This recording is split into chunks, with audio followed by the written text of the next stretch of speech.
there is the rumble of a giant traveling crane overhead moving in with its burden.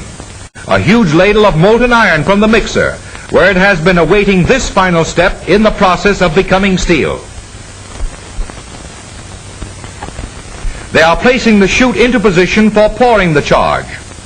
And as the crane draws near, note that the men actually handling the metal are either sheltered high up on the crane in the cab or operate electrical controls across the floor.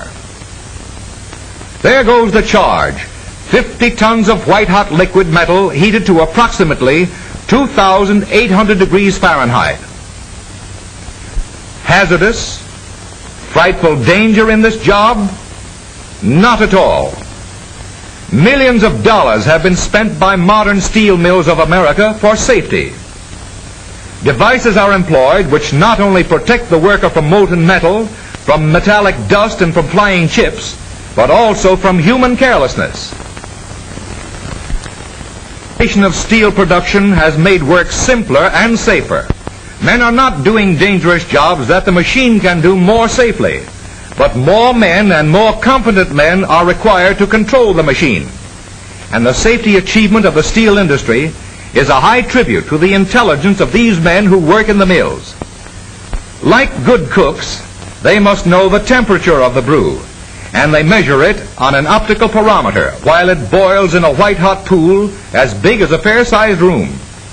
And like good cooks, they even take several samples of the brew, using a long-handled small ladle to pick up enough liquid steel to cast a test ingot. It congeals almost instantly and is soon dumped out and handled quite readily. When it is cooled, it will go to the metallurgical laboratory for a thorough but quick examination before the metal from which it was taken is drawn off to be made into steel.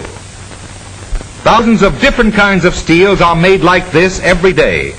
Each steel, strange as it may seem, a custom-built product. Each different steel, the filling of a prescription, to be of a certain hardness, to be soft, flexible, dull, bright, to be tailor-made for each one of thousands of uses. Now they are ready to tap a big one, and they must reach across to the opposite side of the furnace to break through the clay plug tapping hole from the inside. But the place to see the spectacular part of the operation is on the other side of the open hearth furnaces, where an asbestos-clothed worker burns through the exterior of the clay plug tap hole with an oxygen torch. A few more ramming blows with a long tapping iron, and there she flows.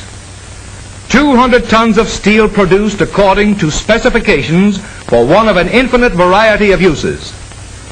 Just the proper percentages of carbon and other elements are retained in every heat of steel so that it will possess the exact characteristics needed.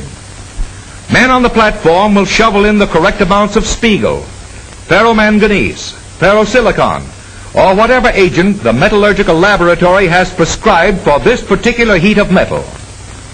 Higher and higher it mounts in the great ladle, until the slag, the undesirable portion of the charge, rises to the top like froth, and overflows to find a future usefulness as a byproduct in other lines of business. The electric crane moves into line to carry the ladle to the pouring platform, where a train of cars bearing the ingot molds is waiting.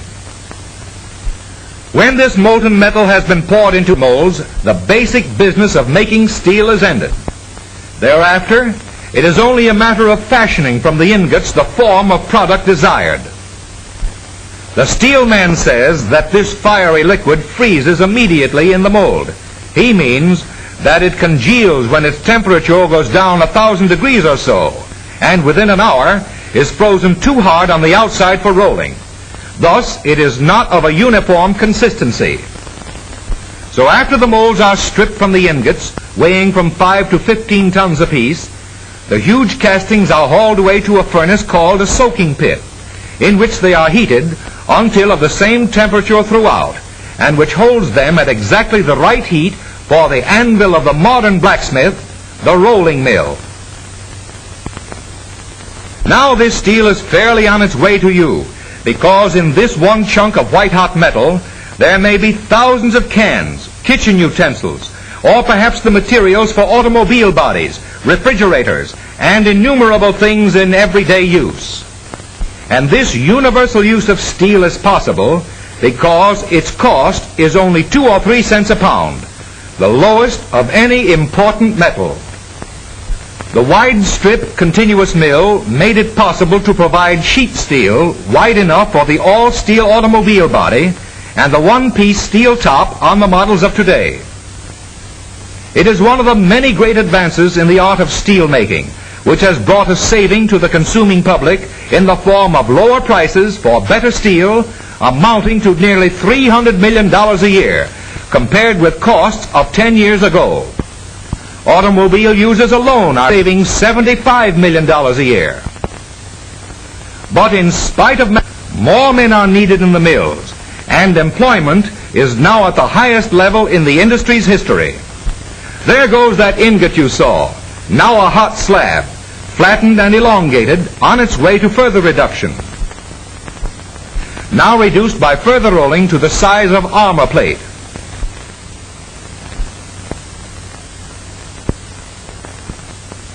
And now becoming a huge strip, several feet wide and less than 1/4 of an inch thick. It moves to the table where it will await its turn in the coiling machine. Coiled hot, it is subsequently cold rolled flat after passing through an acid cleansing bath, 2 processes which vastly improve the smoothness and polish of the surface before it is cut into the lengths prescribed by the factory to which it is to be delivered. In general, only the rarer metals such as gold or platinum have ever offered much resistance to corrosive attack, until the steel industry developed stainless steels which have made this metal practical for an endless variety of uses, wherein it combines beauty with resistance to rust and corrosion.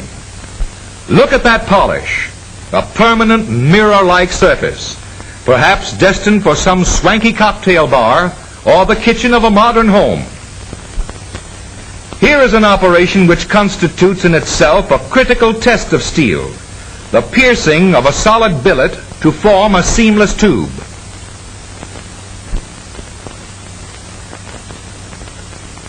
And here is another interesting operation, also a critical test of steel, the making of a car wheel.